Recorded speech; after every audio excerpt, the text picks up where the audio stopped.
Assalamu alaikum wa rahmatullahi wa barakatuh. Welcome to Tutor Me Islam. Bismillah ar-Rahman ar-Rahim.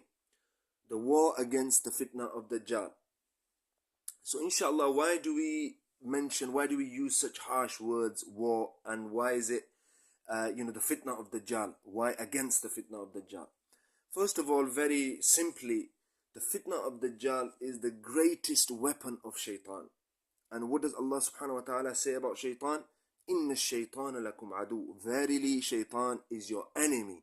Fattakhidhuhu aduwa. So take him as your enemy. And what do you do with your enemy? You go to war with them. So these are not my words, whether people like it or not. That is not something that should concern me. What should concern me is Allah subhanahu wa ta'ala, the fact that He will question me according to my knowledge, according to my status in society, according to my position in society. And this is not me personally, I'm talking about each and every Muslim. And why we spoke about social media specifically is because, before we clarify it through the Quran, inshallah, we will do that as well. Because let's look at the impact that it has had. The impact on such normal things as brotherhood and love for one another. If we look back 15, 20 years, we used to see our friends, our family on a daily basis. We were aware of the struggles they were going through. We were there for them. And now it seems those things have gone out of the window. And we have replaced that with social media friends, social media ulama, and these type of things. Again, which in itself is not wrong, but we have to make sure that the basics and the core of our deen remains intact.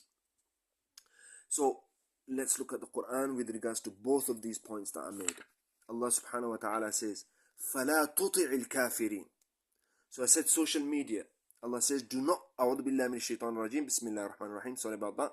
فَلَا تُطِعِ الْكَافِرِينَ. Do not follow the disbelievers. Who controls, who pulls the strings of these social media platforms? What is allowed and what is disallowed? Who controls all of that? It's not Muslims, that's for definite. And these platforms and these media, YouTube, whatever, their ethics are not in line with the ethics of Islam. Whether they're exciting or they're enjoying, or that shouldn't really concern us. What should concern us do they have Islamic principles as their underlying concepts and their underlying ideology? If not, فَلَا تُطِعِ الْكَافِرِينَ. Literally, do not follow the kafirin.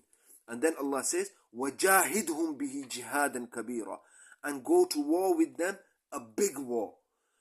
And inshallah, obviously I can't speak on how to do that in such a small video, but I can say inshallah that at least we develop that concern. That's the first step.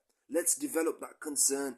Let's develop that intention that we will fight back and we will try our hardest to, inshallah, so we do, when we stand in front of Allah subhanahu wa ta'ala, we do not completely destroy our akhirah, because ultimately that is what is at risk, our akhirah. And that is what we should be worried about. Not what anyone says, not what anyone thinks, not how many followers we get, none of these things. Our ultimate goal should be the pleasure of Allah subhanahu wa ta'ala. So inshallah, as I said, I can't cover everything, that's why I made it a series. So slowly, if some things are unclear at the moment, inshallah we will speak with regards to that. For example, we spoke about ulama, following the ulama and these type of things. So inshallah, and what that means is your local alim, your local imam. These are some things that are the basics that we need to get back to, inshallah. So please do dua that the series goes well, and inshallah, please do, if you have any questions in the meantime, please do comment, or inshallah just contact me directly, whichever way you wish. Jazakumullahu khair, and keep us in your du'as. Wassalamu alaikum wa rahmatullahi wa barakatuh.